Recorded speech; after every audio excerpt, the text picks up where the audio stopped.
Well, hey, Gundam Maniacs, welcome to another episode of Gundam Explained. I was in the store the other day. No, I actually wasn't. My son was, and he was calling me while I was live streaming on my channel, Blue Gamer. You should check that out. But he had to tell me about these Godzilla figures that they had that weren't expensive, and they were pretty cool. It's this new line that Bandai Namco has, and it reminded me of the Gundam Universe line, actually. So I wanted to dive into the figure, compare it to the Gundam Universe. I think this is a cool line of cheaper figures, but they're not, like, for kids. Writer for Rec Room for Vengeance, Gavin Hignight, actually posted on his Instagram, Bandai sent him the Gundam Universe figures for the Gundam EX and then the Zaku 2, and oh my gosh, I cannot wait for these. And I gotta say, I sometimes ignore the Gundam Universe line, but I really appreciate the figures. So yeah, let's compare them. And actually, by the end, really, a Gundam versus Godzilla, who would win? We probably know. Okay, first up, yeah, here's the box of, I was just showing it. It's very similar to the Gundam Universe box. But then what you get inside, yeah, is this. This is from 2004 Final Wars Godzilla. I will say right off the bat, it kind of has this plastic shininess to it that I think with maybe a satin coat would kind of help better with this being, and I don't know what kind of figure this is because, okay, so here's the thing. I've been wanting to get a high-end premium Godzilla figure. I would like to get a bunch of them, but they're expensive. Hiya Toys, the SH Monster Arts, they're just 80 plus, and yeah, I'm already getting Robot Spirits that are pretty expensive.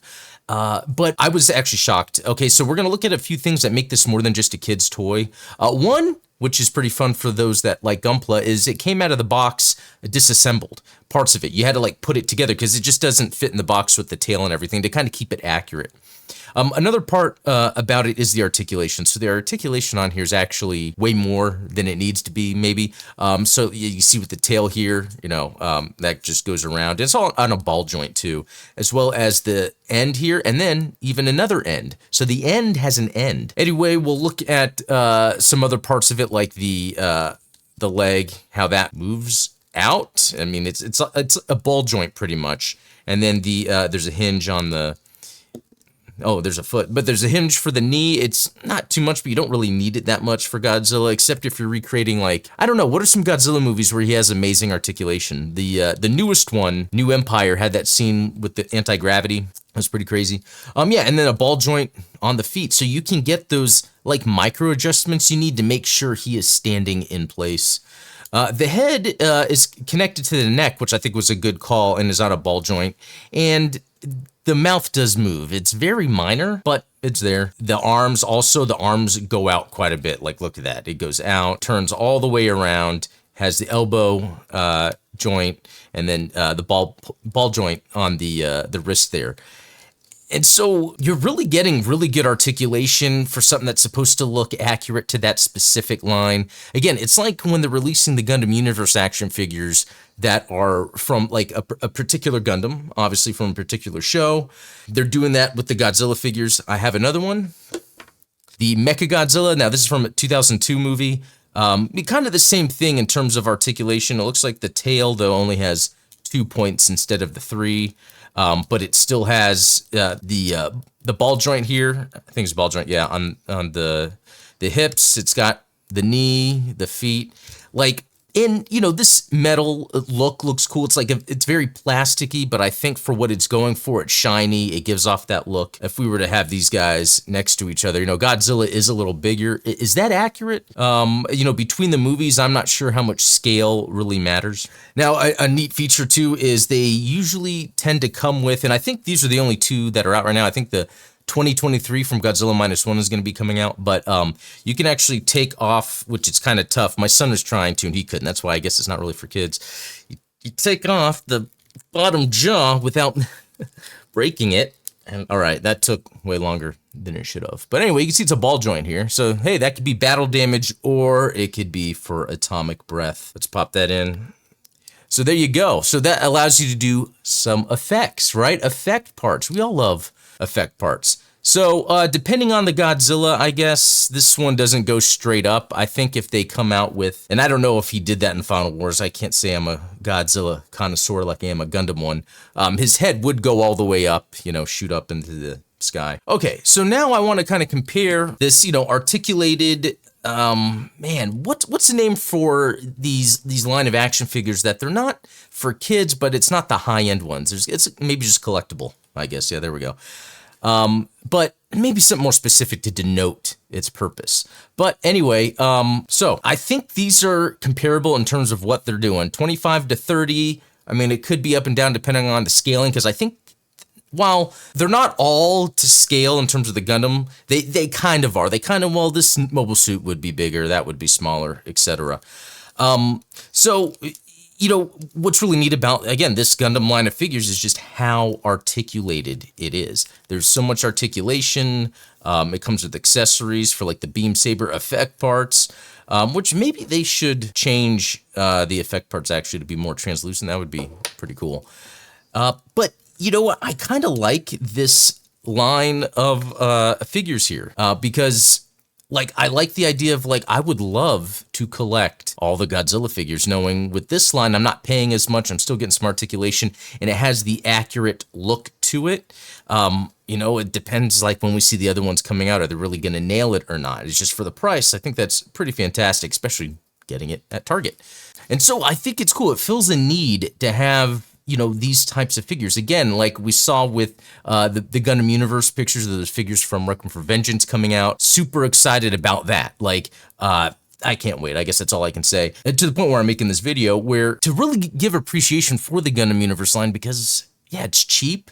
There's not a Robot Spirits, you know, Requiem for Vengeance, as far as I know. I'm sure that will be coming, but in the meantime, I don't have to spend that much, and I can still get a quality figure. I mean, you look at this RX-78 too, and it looks good. Now, I did do some light panel lining on it just to give it a little bit of detail, but not much. I mean, the color separation on this is done really well anyway.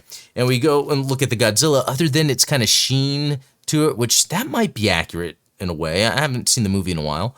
I think I watched it a year or two ago, actually. I don't remember it, but like, I like the gradient that we're seeing in the paint here, so it's not like they're just throwing paint on here.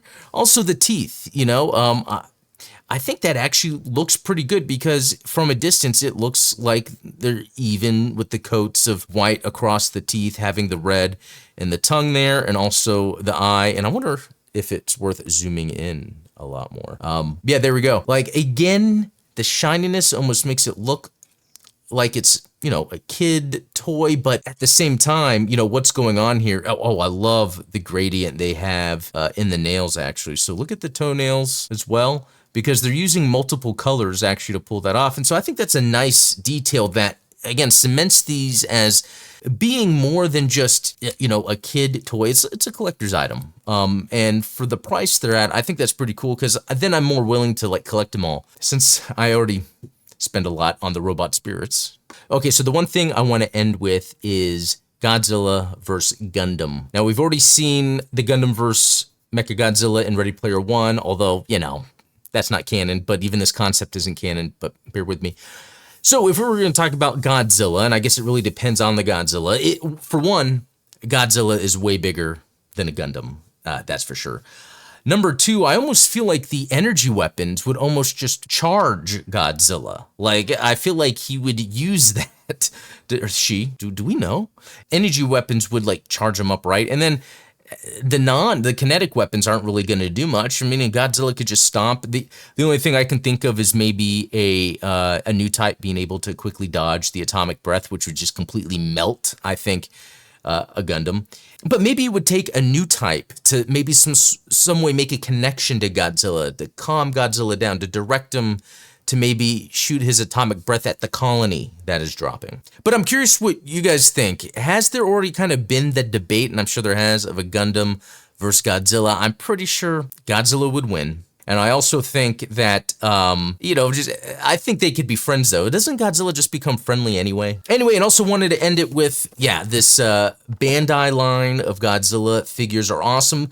And they're just reminiscent of this line, and it makes me appreciate it. Not only getting this Godzilla line from Bandai, but then seeing the pictures of the figures come out for Gundam Universe. It's like I so appreciate it. I've stopped collecting the what was it, the vintage collection Star Wars. You know, they were the 3.75 inch, they were in the small, you know, packages, and I liked them because they weren't that expensive. They're real fun to collect. But I just kind of got out of that universe, and I'm liking the Gundam universe, and that's making me think, okay, I do appreciate that they do have a cheaper line of figures to get. So not everything has to be, you know, the SH Figuarts. Like I have SH Figuarts Star Wars figures.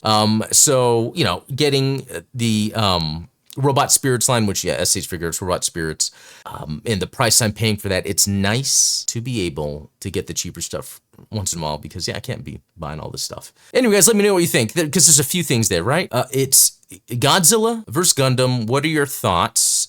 And also, the Gundam Universe line, they continue to pump out more, and there's even Amazon exclusives. Are you people collecting them? I'm wondering if they are doing well and they're going to keep making them. I think that's like a good way, almost like the old Mobile Suit and Action figures from back in the day. I think a lot of people talked about collecting them as a kid. Having those there available kind of helps keep Gundam top of mind. Anyway, also plug in Requiem for Vengeance, October 17th. Can't wait for that. I mean, by the time you're watching this, if it's when I've released it, it's like the next day, and I'm going to try to do a watch-along reaction. I don't know. But anyway, guys, thanks to all the supporters that make this possible. Check the links in the description if you're interested in supporting or just joining our Discord. We have a bunch of fun there. But until next time, be cool.